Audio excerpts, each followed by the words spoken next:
아침에 일찍 일어나 독주를 마시며 밤이 깊도록 포도주에 취하는 자들은 화 있을진저. 그들이 연회하는 수금과 비파와 소고와 피리와 포도주를 갖추었어도 여호와께서 행하시는 일에 관심을 두지 아니하며 그의 손으로 하신 일을 보지 아니하는도다.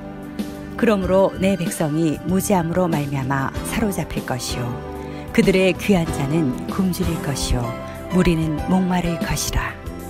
그러므로 수이 욕심을 크게 내어 한량없이 그 입을 벌린즉 그들의 호화로움과 그들의 많은 무리와 그들의 떠드는 것과 그 중에서 즐거워하는 자가 거기에 빠질 것이라.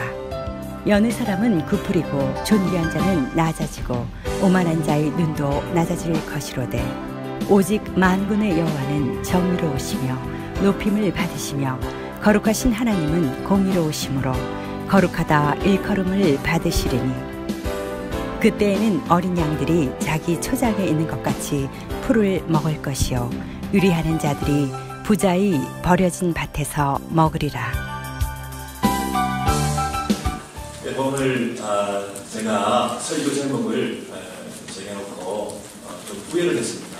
왜냐하면 술과 음악과 인생이라는 제목을 정해놓고 내가 인생에 대해서 뭐라고 말할 그런 입장이 못 되는데 저보다 연배가 높으신 분들도 굉장히 많으신데 그런 생각을 했고요.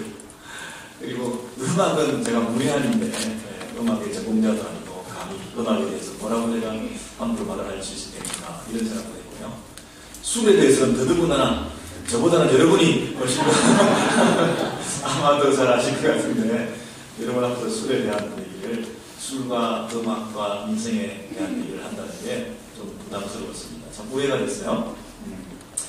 근데 이렇게 제목 하나 잘못 정한 것은 다음에는 다시 잘 숙고해서 제목을 잘 정하면 되겠죠. 그리고 오늘 내가 만약에 좀 잘못 살았다, 후회스러운 그런 말을 보냈다, 내가 오늘 후회스러운 일을 했다. 그럼 후회는 두 가지잖아요. 해야 될 일을 안 했거나 안 해야 될 일을 했거나. 그래서 후회롭게 보냈는데 내일은 그러면 거꾸로 해야 될 일을 하고 안 해야 될 일을 안 하고 그렇게 살려고 하고 애를 쓰면 되겠죠. 만약에 올해 한 해를 좀 후회스러운 한 해를 보냈다. 그거 하지 말았어야 되는데. 그래서 만약에 한 해를 후회하면 내년도에는 안 그러면 될 거 아니에요. 내년도에는 더 후회 없는 삶을 살면 될 거 아니겠어요. 그런데 만약에 저와 여러분의 입술을 통해서 이런 말이 나오면 좀 곤란하겠죠. 내 인생이 잘못 산 것 같아. 내 인생이 후회스러워. 이거는 인생이 반복될 수가 없는 거기 때문에 한 번밖에 없는 인생인데 인생은 정말 잘 살아야 될 거 아니겠습니까? 그래서 인생을 막 살면 안 되고 막 달려가기만 하면 안 되고 막 앞만 뛰어갔다고 했는데 나중에 보니까 나 인생 잘못 살은 것 같아. 나 정말 후회스러워. 이러면 큰일이잖아요. 그러니 정말 후회 없는 인생만은 우리가 준비하고 계획하고 많이 생각하면서 어떻게 사는 것이 인생을 잘 사는 것인가.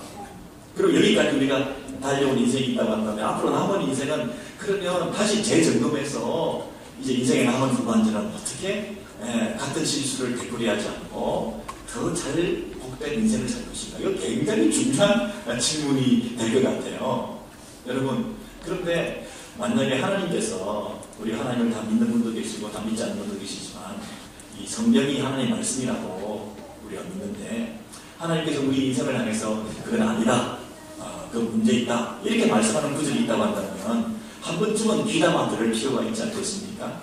하나님을 믿건 말건 성경이 하나님의 말씀이건 아니건 잘 모르겠지만 어느 책에 이게 하나님 말씀이랬는데 야 그렇게 사는 인생은 망하는 거야. 만약에 이렇게 지적하는 구절이 있다고 한다면 한 번쯤은 우리가 참고할 만하지 않겠습니까? 왜? 우리가 인생을 한 번밖에 없는데 잘 살아야 되겠는데 여러 가지 소스를 통해서 정보를 통해서 잘 사는 게 뭔가 연구하고 있는 중에 성경에서 그런 말이 있다고 하니까 한번 찾아보자는 거죠. 그래서 오늘 이사야서 5장 11절에 보니까 이런 분들이 있어요. 아침에 일찍 일어나 독주를 따라가며 밤이 깊도록 눈물로 포도주에 취하는 그들은 화 있을진저. 화 있을진저 이 말은 망했다, 끝장이다, 더 이상 볼 거 없다 이런 얘기거든요. 그 인생은 실패다 이런 얘기거든요. 인생이 실패하는 거다, 잘못 산 것이다, 그런데 우리가 좀 의아하게 생각하는 것은, 아니, 뭐 술 한잔 했다고, 그거를 뭐 인생 잘못 살았다고, 그러면 술 안 먹으면 다 성공하고, 술 먹으면 다 실패고, 그렇게 말을 해줄까요? 그리고 좀 자세히 보니까, 술이 아니고요, 독주예요. 점점 더 센 술을, 여러분, 이게 독주는 몇 도 이상이죠? 이렇게 대답을 자주 빨리 하시면 조금 약간 들키죠? 아마 이게 상식적인 선상에서 한 40도 이상 되는 것 같고, 뭐, 러시아에는 보드카가 있고, 뭐, 한국에는 소주가 있고, 뭐, 스코틀랜드는 위스키가 있고, 뭐 그런 거 있죠. 그 독주. 이 독주를 따라가며, 그럼 따라간다는 것은 내가 술을 내가 먹는 게 아니라 술이 나를 삼키는 거예요. 내가 술에게 이렇게 노예가 되어 있는 거잖아요. 그리고 이제는 센 술 아니면 이제는 오래 받지도 않아요. 이제 센 술이 막 달고 막 이런 거예요. 근데 아침에 일어나자마자 눈 뜨자마자 손이 글로 가. 이건 그냥 내가 서민들이 야간을 달리면서 보장만차에서 그냥 술 한잔 하는 이런 거하고 다른 것 같아요. 그냥 습관적으로 아침에 눈 뜨자마자 그쪽에 마음이 가는 거예요. 여러분, 이것은 술로 대표되는 우리의 어떤 쾌락적 성향. 꼭 술뿐 아니라 우리가 눈 뜨자마자 그것 없이는 못 살아 하고 내가 이미 애딕되어 있는 내 마음이 가 있는 이런 어떤 대상, 그런 것 같아요. 술에 취해서 아침에 일어나자마자 독주를 따라가며 밤이 깊도록 머물러 포도주에 취하는 그들은 화 있을지도. 여러분, 여기서 포도주에 취하는 이 영어 표현을 한번 보시겠어요?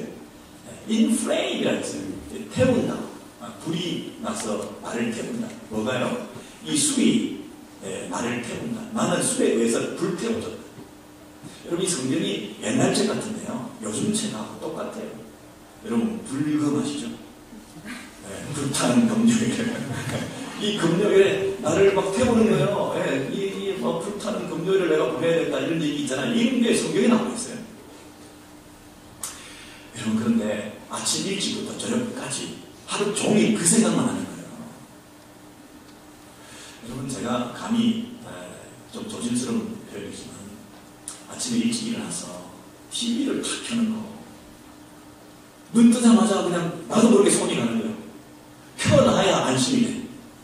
그리고 인터넷을 보고 스마트폰을 보는데 뉴스를 꼭 봐야 돼. 세상 돌아가는 걸 그냥 보자마자 그냥 처음에 딱 뜨게 만들어놨어요. 이 뉴스를 안 보면 하루가 시작될 수가 없어요. 솔직히 말해서 새로운 게 뉴스가 아니잖아요. 이 뉴스라는 게 새로운 거라고 하지만 우리 옛날에 다 봤던 거잖아요. 그게 반복되고 있을 뿐이지. 내가 뉴스를 봐야 오늘이 시작되고 내가 오늘을 사는 것 같고 이 세상에 어떤 현대인이고 문명인인 것처럼 생각했지만 그게 다른 아니잖아요. 근데 우리는 마치 최신 뉴스를 접해야 내가 앞서가는 것이라는 생각하면서 읽자마자 그냥 탁 보는 거예요. 아침 드라마를 보고 밤에 주말에 드라마를 밤늦게 보고 이렇게 해야 하루가 끝나나요? 나도 모르게 TV를 켜놓고 나도 모르게 라디오를 켜놓고 그렇게 해서 뭔가 좀 조심스러운 편이지만 기독교 방송은 어떻습니까? 기독교 방송을 틀어놨다. 설교 영상을 내가 아침마다 듣는다. 내가 매일 성경으로 매일 큐티를 한다. 이게 나쁜 게 아니죠. 그러나 나도 모르게 그것 자체가 나를 기독교 문화에 속해 있는 것이 내가 기독교인인 것처럼 비춰진다면 굉장히 위험한 거 아니겠습니까? 오히려.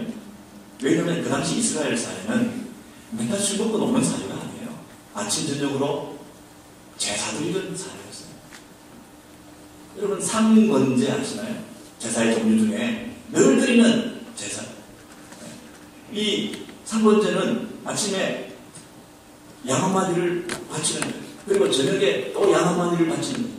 그리고 밀가루와 이 기름을 가지고 소제를 드리는 거예요. 그리고 포도주를 가지고 전제를 드려요. 아침에 소제, 번제, 전제, 저녁에 소제, 번제, 전제. 그렇게 드리는 거예요. 성전을 중심으로 제사장이 하는 일은 매일 그거 하는 거예요. 상번제 드리는 거예요. 그러면 여러분, 늘 제사 드리는 그 사회에 하나님께서 한편에서는 너희가 아침에 일찍 일어나 독주를 따라가며 밤늦게까지 포도주에 취해서 그렇게 살아가는 인생들이구나. 화 있을지죠. 그 말은 뭐예요? 제사는 드리지만 마음은 내게서 멀다는 얘기잖아요. 형식적으로 기독교적 문화 속에 내가 살고 있지만, 내가 맨날 설교 듣고 맨날 예배 참석하고 아침 뜨면 큐티하고 뭐 한다고 하지만, 사실은 껍데기 속에 진정한 하나님 앞에 나오는 진실된 마음을 토해놓는 그런 진정한 신앙인이 드물다는 얘기 아니겠어요? 여러분, 너무 좀 과한 얘기가 될지 모르죠. 그러나 이게 이스라엘 사회에 이 야훼 신앙을 가지고 여호와를 섬기고 있고, 그 여호와 앞에 절하는 그 성전 제도가 세팅되어 있는 상태에서 제사장이 날마다 제사를 드리고 있는 그런 상황에 주신 말씀이라고 생각할 때 얼마든지 우리에게 적용해 볼 수 있는 말씀 아니겠어요? 오늘도 주께서 너 아침 일찍 일어나서 뭐하니? 기도 감성 타고 설교 책 들어요. 근데 어떻게 나는 그렇게 나아보는 관계가 그렇게 뭐냐? 이렇게 말씀하실 수 있는 거 아니겠어요? 여러분, 우리가 아침에 일찍 일어나서 설마 한국 빼놓고 아침마다 술 드시는 분이 계시겠어요? 그러나 그 외에 우리가 마음이 가 있는 거 있죠. 눈을 뜨면 거기에 마음이 먼저 가는 거. 그게 있어야 될 것 같은, 내가 참 위로가 되기 위해서는 그걸 붙들어야 될 것 같은, 나도 모르게 그쪽에 마음이 이미 가 있는, 이게 여러분 굉장히 우리의 삶 가운데 쾌락주의적인 삶을 살아가는, 자기중심적인 삶을 살아가는, 하나님 외에 내 중심으로 나를 즐겁게 하게 하기 위한, 나의 참 위로가 되게 하기 위한 이런 어떤 방편들을 잘 만들어 놓고 세팅을 해놓고, 내가 그것을 은밀히 또는 공공연히 즐기고 있다고 한다면, 그것이 오늘 이 말씀, 아침에 일찍 일어나 네가 그리로 따라가며. 여러분, 인기가 없으면 내가 살 수가 없어. 내가 사람들로부터 인정받지 못하고는 내가 존재 의미가 없어. 사랑한다는 그 말을 듣지 못하면 나는 견딜 수가 없어. 아침마다 확인해야 돼. 저녁까지 확인해야 돼. 늘 그것에 목말라 하면서 살아가는 우리의 삶이 있다고 한다면, 그게 그런 인생 아니겠어요? 하나님 한 분으로 만족하지 못하고 그 다른 어떤 것을 세상에서 사람들로부터 추구하고 소원하고 기대하고 열망하면서 그것에 목매달고 살아가는 인생이 있다고 한다면, 그것이 바로 오늘 말씀하신 아침 일찍 일어나 내가 추구하고 밤 깊도록 그걸 하지 못해서 그 말할 때 듣는데 아직도 밤 깊도록 내가 그것을 하고 있을 수밖에 없는, 아직도 채워지지 않아가지고, 아직도 내 안에 넘치지 않아가지고, 아직도 내 안에 뭔가 부족함이 느껴져가지고 계속 그 일을 계속하고 있는 이 영원한 목마름, 이 독이 깨진 상태에서 물 붓기를 계속하고 있는 이런 삶이 오늘 아침 일어나서 저녁까지 하고, 또 내일 아침에도 또 일찍 일어나서 또 그 일을 계속하고 이렇게 반복하고 있는 이 모습이 정말 저와 여러분의 모습 가운데는 없는가 하는 것을 생각하게 됩니다. 그런데 반드시 이 술에 관심이 많은 분들은 반드시 따라오는 게 뭐냐면 음악이다, 이렇게 얘기하죠. 화이슬 진저가에 뭐라고 되어 있습니까? 그들이 연회라는 파티를 하는데, 잔치를 하는데 수금과 비파와 소고와 저와 포도주를 갖추었다, 이렇게 말하죠. 여러분, 저가 뭔가요? 뭐 피리, 이런 걸 말합니다. 그리고 수금, 비파, 이 현악기 이런 정도를 말하죠. 관악기, 현악기, 뭐 이런 것들을, 부, 탬버린 이런 것들을 다 갖추었어도 그 다음에 난데없이 뒤에 뭐뭐와 엔드로 다 연결되는데 술 종류가 나오는데 그 다음 뭐가 연결되어 있어요? 악기 종류가 나오고 난 다음에 포도주가 연결되어 있죠. 이게 뺄래야 뺄 수가 없는 거예요. 술과 음악이라는 것이. 네. 여러분, 음식을 먹고 우리가 잔치를 할 때 뭐가 필요하죠? 술이 필요하죠. 네. 술을 한잔 하고 나면 뭘 하게 되죠? 노래를 하게 되죠. 네. 악기를 가지고 노래하게 되죠. 노래하다 보면 뭐 하게 되죠? 춤추게 되죠. 네. 이런 강한 비트, 그리고 반복되는 리듬, 이런 것들이 우리의 몸을 덜썩거리게 만들어서 우리를 하여금 춤추게 만들 수 있어요. 그래서 이 음주 따로 있고 가무 따로 있는 게 아니라 음주 가무잖아요. 네, 연결된 거거든요. 어떤 사람은 이렇게 얘기했어요. 이 음악은 듣는 술이다. 마시는 술이 있고 듣는 술이 있고, 귀로 듣는 술이 있어요. 그러니까 음악으로 취해서 우리 몸이 마비될 수가 있다는 것이에요. 여러분, 많은 사람들이 이 술을 긍정적으로 생각하는 분들이 어떻게 말씀하시느냐면 창작 활동에 도움이 된다. 제법 뭐 작곡을 하고 문학을 하고 이렇게 기인처럼 살아가는 많은 사람들 중에 술을 안 마시는 분들이 없죠. 그래서 이 술이 나로 하여금 긍정적인 자극제 역할을 하고 인생의 활력소가 되어서 그냥 밋밋하게 그냥 음식 먹고 뭐 이럴 수 있냐, 우리가 잔치하고 또 춤도 추고 음악도 하고 이렇게 해야 된다고 생각하면서 거기서 굉장히 예술 혼을 불태우는 어떤 촉매제 역할을 한다고 사람들이 많이 생각을 하잖아요. 근데 여러분 잘 생각해 보시면 술이 우리를 흥분시키고 자극해서 창조적인 역할을 하게 만드는 것이 아니고 술은 우리를 마비시키는 거거든요. 뇌에 이 대뇌가 있고 이 중뇌가 있고 간뇌가 있고 소뇌가 있고 뭐 그렇지 않습니까? 그리고 연수로 연결되어서 이 척수로 연결된 이 뇌척추 신경계라는 게 있잖아요. 이게 마비되는 거죠.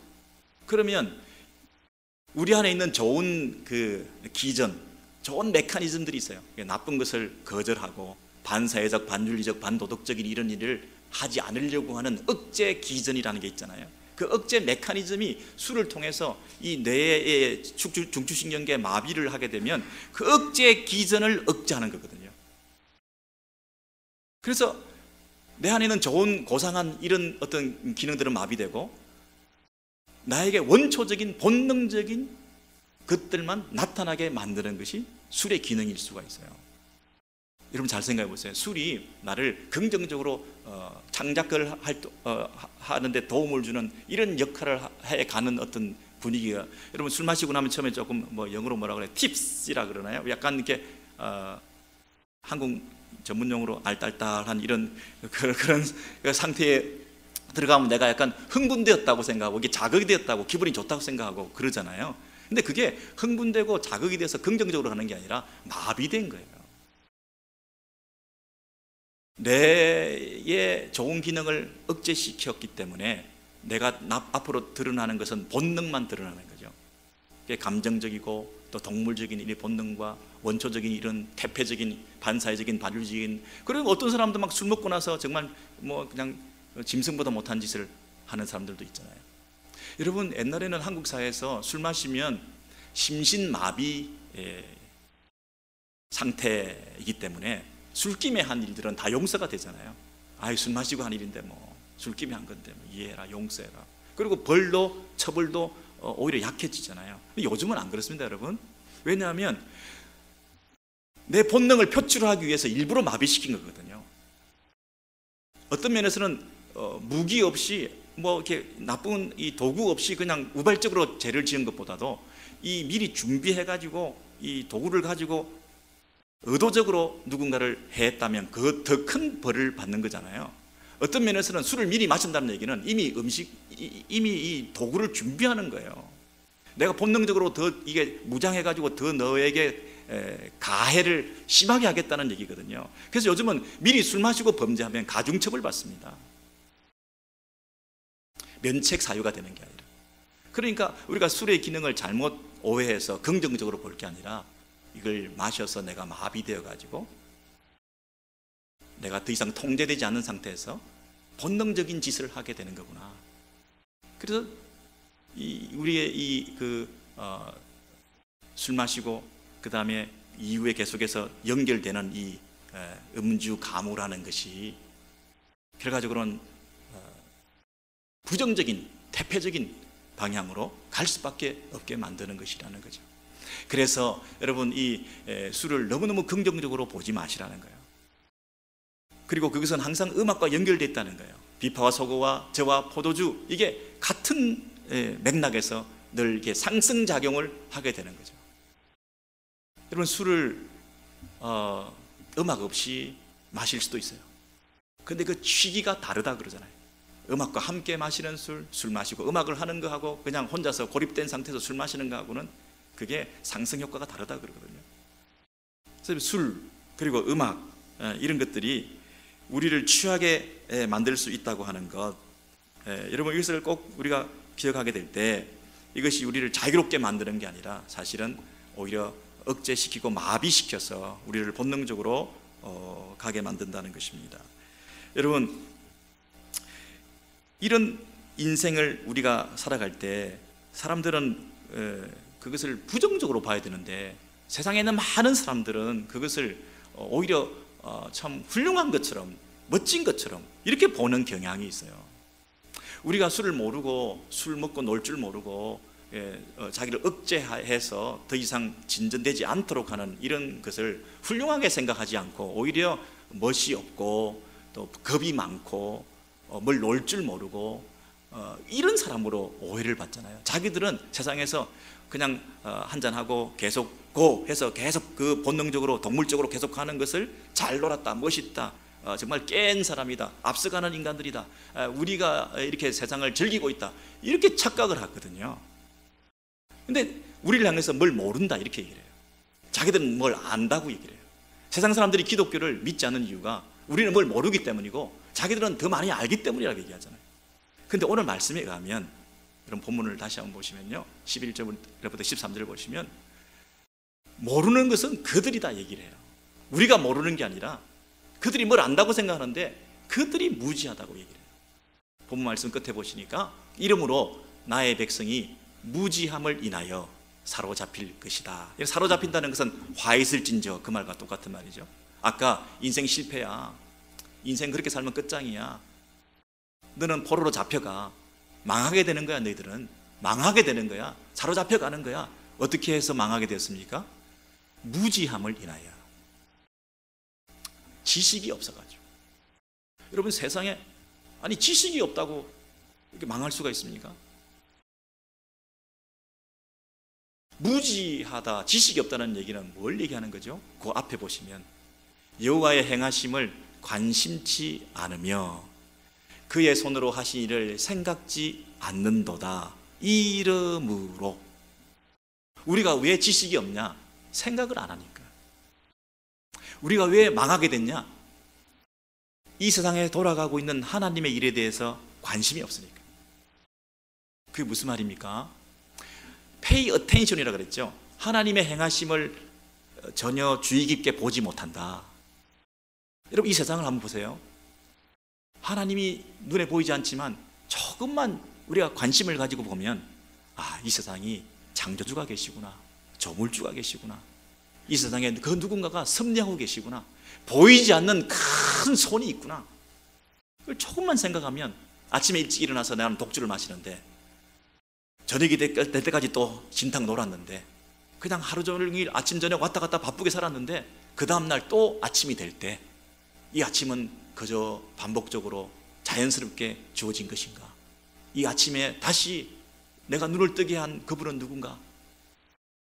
내 심장은 내 것인가? 심장을 향해서 스탑, 가, 내 마음대로 되는가? 아, 내 이 심장을 뛰게 하시는 분 누군가? 누군가가 계시는 거구나. 나에게 생명을 주신 분이 계시구나. 이 세상을 만드신 분이 계시구나. 여러분, 이런 이 세상을 조금만 봐도 하나님이 살아계신다는 사실을 느낄 수 있을 텐데, 너희들은 그거 관심 없이 아침 일어나면 술 마시고 밤늦게까지 즐기고 또 그 다음날 아침이 반복되고 여전히 이게 계속 반복될 줄 알고 끝까지 자기 중심으로 살아가고 있는 너희 인생을 향해서, 하나님 없이 살아가는 인생을 향해서 화 있을진저. 그러면서 여러분, 저와 포도주와 소고와 비파와 수금은 갖추었어도 하고 대조를 이루고 있죠. 그게 무슨 말입니까? 너의 쾌락을 위해서는, 네가 즐거움을 얻기 위해서는 이 악기도 있어야 된다, 저 악기도 있어야 된다. 왜 현악기는 빠졌냐? 왜 관악기는 빠졌냐? 그리고 술은 왜 빠졌니? 그 술 종류는 왜 빠뜨렸니? 이렇게 얘기하면서 우리가 그것을 추구하는 삶을 살고, 그것에 대해서는 너무 지대한 관심이 있는 거예요.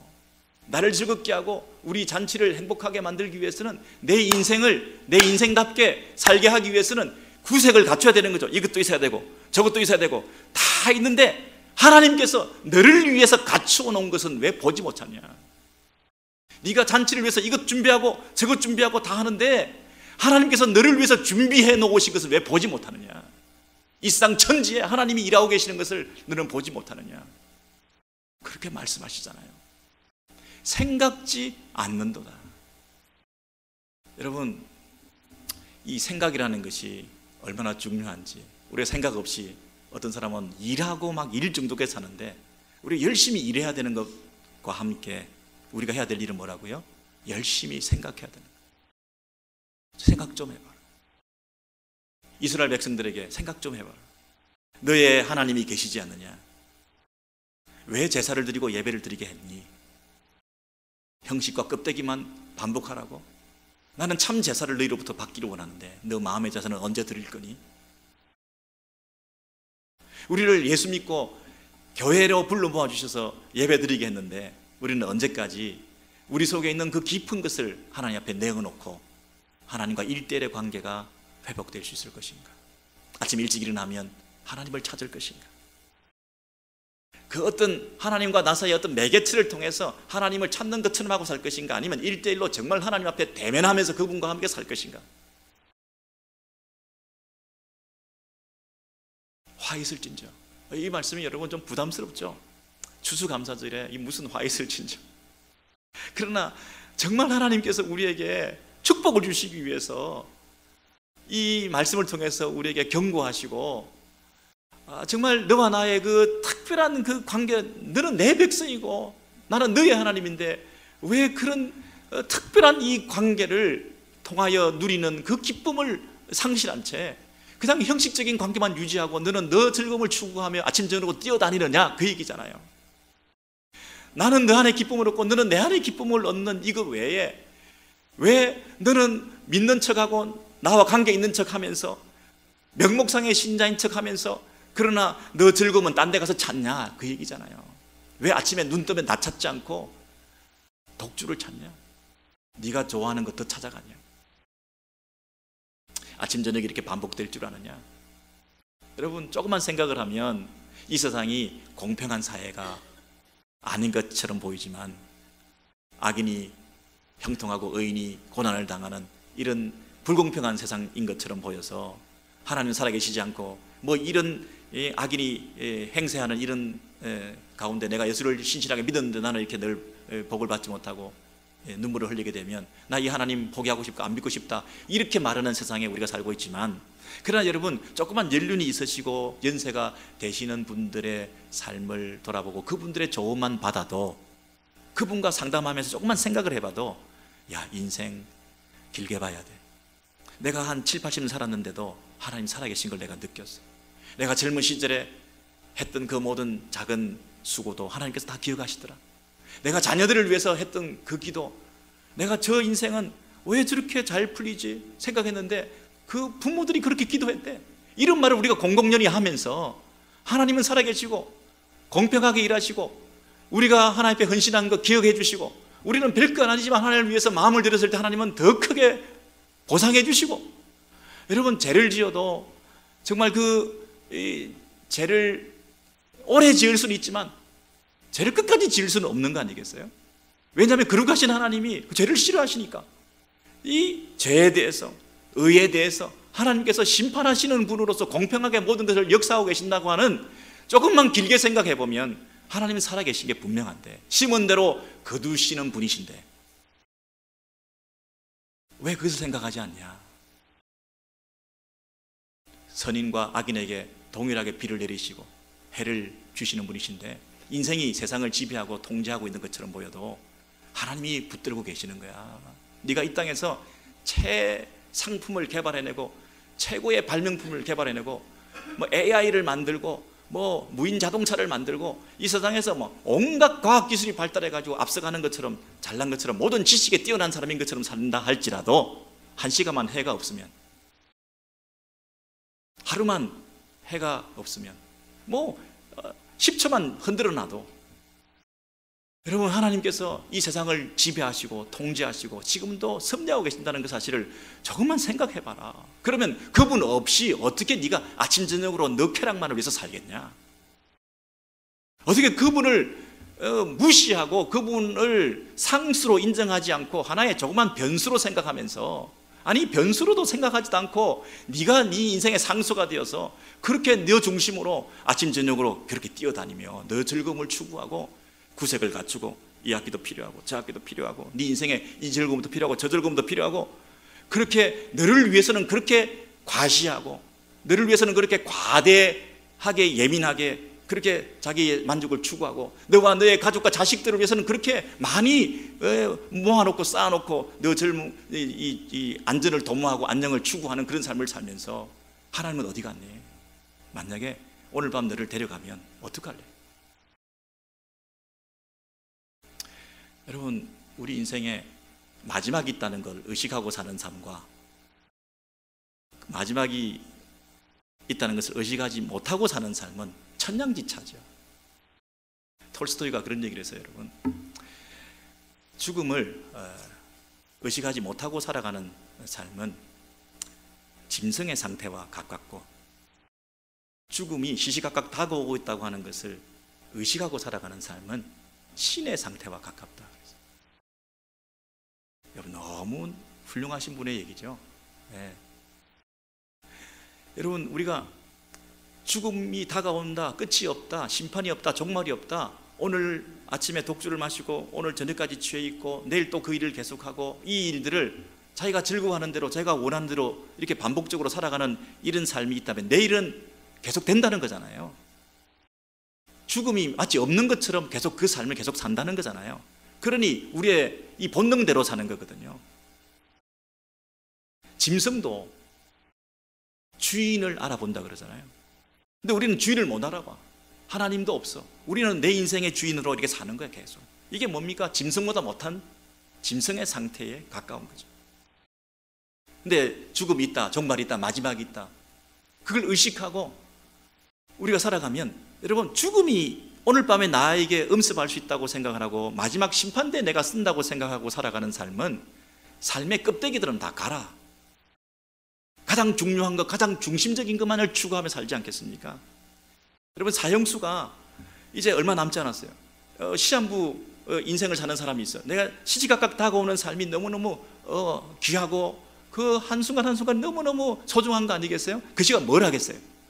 아침에 일어나서 독주를 마시고 삶의 껍데기들을 추구하며 살겠어요? 여러분, 죽음을 의식하고 살면 껍데기는 다 가는 거예요.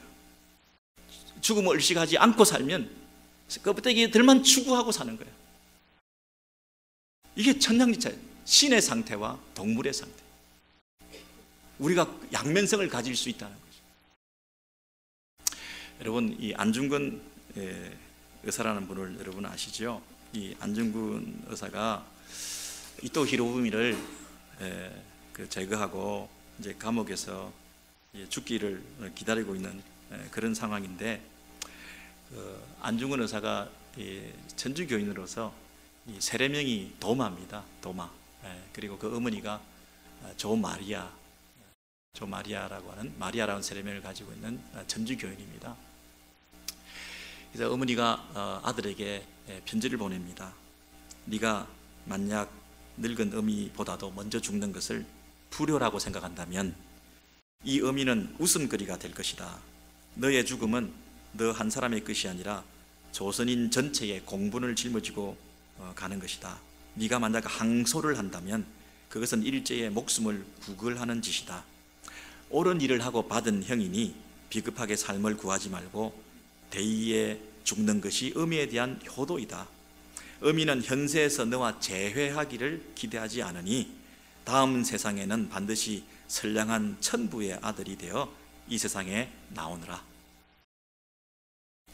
여러분, 이 원본이 남아있지는 않아요. 그런데 그 감시병이, 헌병이, 안중근 의사 옆에 있던 사람이 이 글을 보고 너무 감동을 받아서 자기 일기장에 써놨대요, 일본어로. 근데 그것이 나중에 이제 번역되어서 전해지면서 이렇게 조금 미화된 것도 없잖아 있을 수 있겠어요. 그러나 그 핵심은 똑같은 거예요. 네가 나를 위해서, 그리고 신앙을 가진 사람으로서 네가 죽음을 눈앞에 두고 가장 중요한 것을 추구하지 구걸하는 그런 삶을 살지 마라. 근데 이 편지를 받고 이 아들이 도마가 어머니에게 쓴 편지가 있다고요. 이것도 미확인입니다. 그러나 그 정신은 우리가 알 수 있을 것 같아서 제가 소개를 하는데요. 어머니 전상서, 예수를 찬미합니다. 불추한 자식은 막심한 불효와 아침 저녁으로 무난 인사 못 드림을 용서해 주시고 이슬과 같은 허무한 세상에서 이 불효자를 생각해 주시니 먼 날 영원한 천당에서 만나 뵈올 것을 바라오며 저도 기도할 뿐입니다. 분도는 장차, 분도는 6살짜리 아들입니다. 안중근 의사의 아들. 분도는 장차 신부가 되게 하여 주시길 희망하오며 후일에도 잊지 마시고 천주께 바치도록 키워주시기 바랍니다. 그 밖에도 드릴 말씀은 허다하오나 후일 천당에서 기쁘게 만나 뵈온 뒤 누누이 말씀드리겠습니다. 아들 도마 올림. 여러분, 제가 이 편지를 읽으면서 100% 진위 여부를 떠나서 안중근 의사가 실존 인물이고 천주교인이었던 건 분명하고 그들 사이에 편지가 오고 갔던 것은 사실이고 시시각각 죽음이 다가오고 사형 선고를 받는 시점에 여러분, 우리가 삶의 껍데기들은 다 소용없는 거거든요. 이런 편지를 주고받는 모자의 그 천국에 대한 소망과 이 땅에 대한 미련을 다 버리고 오직 대의를 쫓아서 가는 이 모습 속에서 우리는 아침 눈 뜨면 TV 켜고 아침 눈 뜨면 술 마시고 아침 눈 뜨면 일어나서 저녁 늦도록까지 자기를 위해서 이 악기 필요한데 이 음향기기가 필요한데 내 인생의 액세서리가 이게 더 필요한데 이 껍데기를 추구하고 살아가는 삶과 죽음 앞에서 껍데기는 다 필요 없다고 생각하는 그 삶의 이 차이가 얼마나 가슴 아프든지요. 여러분들도 다 가족이 있고 자녀들이 있고 사랑하는 그런 자식들이 소중하겠죠. 그러나 더 중요한 게 뭔가, 하나님 앞에서. 여러분, 이 이사야 선지자는 12절 이하인가요? 그 13절에서 내용을 보시면 심판에 대해서, 마지막에 대해서 분명히 경고하고 있습니다. 끝이 있다는 겁니다. 너희들이 지금 아침 저녁으로 그렇게 자기의 삶을 위해서 왔다 갔다 하는 그런 삶을 살고 있지만 너 인생 끝난다, 화 있을진저, 마지막이 있다, 종말이 있다, 이렇게 얘기를 하죠. 그 귀한 자는 줄일 것이요 무리는 목마를 것이며. 지금은 잘 먹고 연애를 즐기고 잘 살고 있는지 모르지만 네 목마를 때 있다는 거예요. 음부가 그 욕망을 크게 내어 한량없이 그 입을 벌린 적, 이게 뭐예요? 땅이 쩍 벌어져 가지고 너희들 다 삼킨다는 얘기예요. 마지막에 심판이 있다. 욕망을 크게 내어 한량없이 입을 벌려 가지고 너희들 다 삼킨다는 거예요. 거기에 빠지지 않을 사람이 없다는 거예요. 그들의 호화로움과 그들의 많은 무리와, 여러분 여기서 그들의 이 말은 이스라엘 백성들의 상층부에 있는 사치와 이 특권을 향유하고 있는 그 계층들, 호화로움과 그들의 많은 무리와, 이 말은 서민들, 일반 대중들, 그 두 계층을 비교해서 말하는 거예요.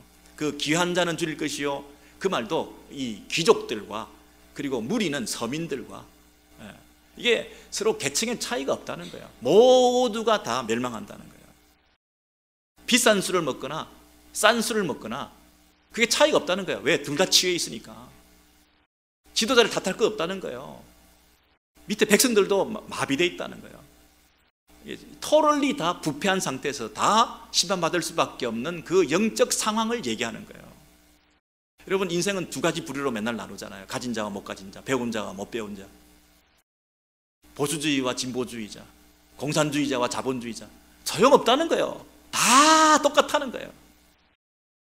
다 마비되어 있다는 겁니다. 다 하나님의 일에 둔감하다는 거예요. 자기 쾌락만 추구하고, 조금만 생각하면 하나님이 이 세상을 운행하시는데, 조금만 생각하면 하나님이 공평하신 분이신데, 하나님이 지금도 맷돌을 돌리시는 분이신데, 톨스토이, 롱펠로우가 얘기했어요. 토인비가 얘기를 했어요. 하나님의 심판대는 지금도 그 심판의 맷돌은 돌고 있다. 서서히 돌 뿐이지 너무나 서서히 가루처럼 갈아낸다. 이 하나님의 심판은 여전히 진행되고 있는데 우리는 너무 천천히 돌아가니까 그걸 안 보일 뿐이지 하나님이 안 계신 게 아니거든요. 조금만 생각하면 하나님이 살아계시고 공평하시고 심판하시는 분이신데 너는 그거 못 본다 하는 얘기죠. 그렇게 살아가고 평생 자기의 중심으로 살아가면 하나님께서 음부에 입을 크게 벌려서 다 멸망한다. 근데 거기에는 계층의 차이가 없다. 모든 사람들이 다 멸망한다. 천한 자는 굴복되고 귀한 자는 낮아지고 오만한 자의 눈도 낮아질 것이로되 자기가 잘 산다 라고 교만하게 생각했던, 내가 많이 안다, 너희들은 뭘 모르는 거야, 내가 사는 게 사는 거야, 이렇게 생각하고 살았던 그 모든 교만한 사람들이 다 무너진다는 거죠. 여러분, 근데 이것으로 끝나면 얼마나 비참하겠습니까? 얼마나 소망이 없겠습니까? 오늘 제가 드리는 메시지는 여기서부터인데요. 오직 만군의 여호와는 공평함으로 높임을 받으시며 거룩하다함을 받으시리니 언제? 그때는. 그래서 지금까지 멸망한다, 끝났다, 소망 없다, 다 죽는다, 그렇게 얘기했는데 하나님께서 그때는, 그래서 그때는 어린 양들이 자기 초장에 있는 것 같이 먹을 것이요 라는 소망의 메시지를 주셨어요. 여러분, 이것은 예수님 오시기 전에 800년 전에 기록된 이사야 선지자입니다. 이 선지서에 어렴풋이 남아, 그러나 너무나 확실하게 앞으로 오실 목자에 대한 예언이 있는 것이에요. 어린 양이 자기 초장에 있는 것 같이 먹는다는 얘기 뭡니까? 자기 초장이라는 게 뭐죠? 자기 울타리. 그 울타리 안에는 누가 지켜주십니까? 목자가 그 양들을 지켜주죠. 목자가 있는 한, 그 울타리 안에 있는 한 양들은 보호받죠. 선한 목자는 목숨까지 바치며 그 양들을 지켜주죠. 지금은 이 이스라엘 백성들이 이런 패역한 상태에서 다 심판받을 수밖에 없으나 하나님께서 궁극적으로 당신의 그 회복의 날에, 그때에는 그 백성들이 회복되어서 하나님의 품 안에서 그들이 하나님을 목자로 삼고 생명까지 바쳐 그들을 건져내고 보호해주는 그 자기 초장에 거하는 그 기쁨을 누리는 그날이 있게 될 것이라고 말씀하신 거죠. 예수께서 오셔서 하나님의 아들이신데 그분이 십자가에 죽으시고 우리를 위해서 희생하셨다고 하는 그런 얘기를 우리가 듣습니다. 선한 목자는 자기 백성을 위하여 목숨까지 내어놓는다 하시면서 우리를 당신의 울타리 안에 불러주셨습니다. 어떤 분들은 이렇게 얘기하는 사람들이 있어요. 아니, 하나님의 아들이 꼭 사람이 돼야 돼? 사람의 아들 오셨는데 꼭 죽어야만 돼? 그렇게 해야 우리를 구원해 주시는 거야? 우리가 그렇게까지 그분이 필요한 거야? 우리를 위해서 그렇게까지 그분을 하셨어야 되는 거야? 왜 이사야 선지자가 800년 전에 목자가 올 거다, 너희들은 어린 양과 같이 그 목자의 보호를 받는 그 초장에서 누리는 그 기쁨을 회복하게 될 것이다, 이 예언이 왜 필요했던 것인가? 여러분, 제가 질문을 드려요. 어떤 사람이 의사를 찾아갔는데 감기가 좀 걸렸어요. 감기를 걸려서 콜록콜록 뭐 가슴이 아파요, 이 기침이 나고 힘들어요, 숨을 잘 못 쉴 것 같아요. 그랬더니 의사가 심장을 수술하고 폐를 잘라내고 이식하고 그렇게 했겠습니까? 심장을 잘라내고 폐를 이식하고 뭐 이 심장을 수술하고 한다는 얘기는 감기 환자가 아니라는 얘기죠. 발가락에 살점이 이렇게 그냥 발톱 사이로 끼어들어서 너무너무 아파가지고 힘들어가지고 의사한테 갔는데 의사가 다리를 잘라버렸어요. 다리를 잘랐다는 얘기는 그저 그 약간의 상처 때문에 그런 게 아니겠죠. 심각한 중병에 걸려 있어서 자르지 않을 수 없으니까 자른 거죠. 예수께서 이 땅에 오셔서 하나님의 아들이신데 죽기까지 하셨다는 얘기는 무슨 얘기죠?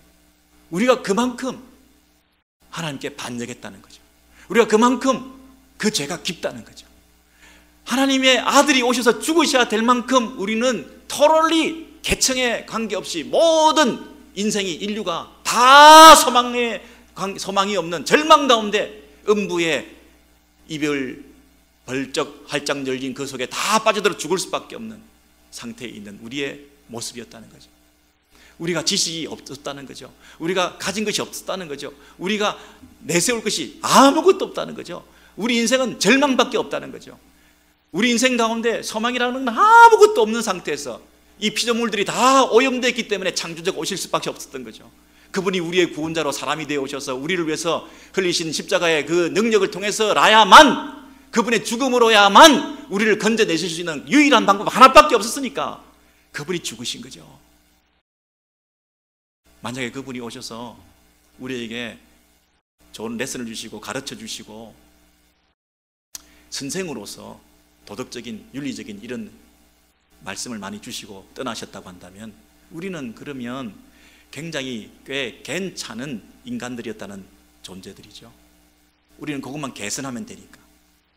그분이 오셔서 우리에게 좋은 샘플을 보여주시고 삶의 모범을 보여주셔서 이렇게 살아라 하고 그것만 제시해 주시고 떠나셨다고 한다면 우리는 굉장히 낙관적인 사람들이었죠. 큰 문제 없는 사람들이었죠. 그것만 고치면 되니까. 그러나 그분은 그렇게 하지 않으시고 죽으셨어요. 하나님의 아들이 죽으셔야만 우리의 죄값을 온전히 해결하실 수 있는 유일한 길이니까. 그래서 우리 공동체 안에 이 감사와 기쁨이 회복되는 것입니다. 우리가 추수감사절인데도 뭐 감사할 게 별로 없어요. 마음이 불편해요. 그렇지만 우리가 전적으로 하나님 앞에 소망이 없었던 존재라고 하는, 가능성이 전혀 없었던 존재라고 하는, 우리는 죽을 수밖에 없었던 존재라고 하는 전적 절망 상태에서 유일한 길 한 가지가 있었다고 한다면 우리 죄를 위해서 죄 없는 그분이 오셔서 우리 죄값을 지불하시는 하나님의 아들의 그 십자가의 피 흘리심을 통해서 죄의 삭은 사망이라 대신 사망하심으로 죄값을 지불하시는 그 일을 통해서 우리는 회복될 수 있다고 하는, 구원받을 수 있다고 하는 유일한 길 한 가지를 우리가 믿고 그 믿음 가운데 하나님 앞에 나와 있는 존재라고 하는 사실, 이 사실 때문에 우리 속에 넘치는 감사가 있는 것이죠. 이 구원의 기쁨이 넘치는 것이죠. 여러분, 이 구원의 기쁨을 노래해, 찬송해, 하나님 앞에 영광 돌리면서 남은 인생을 정말 감사로 충만한 인생, 환경과 상황에 상관없는 전천후적인 감사가 늘 충만한 저와 여러분 되시기를 주의 이름으로 소원합니다.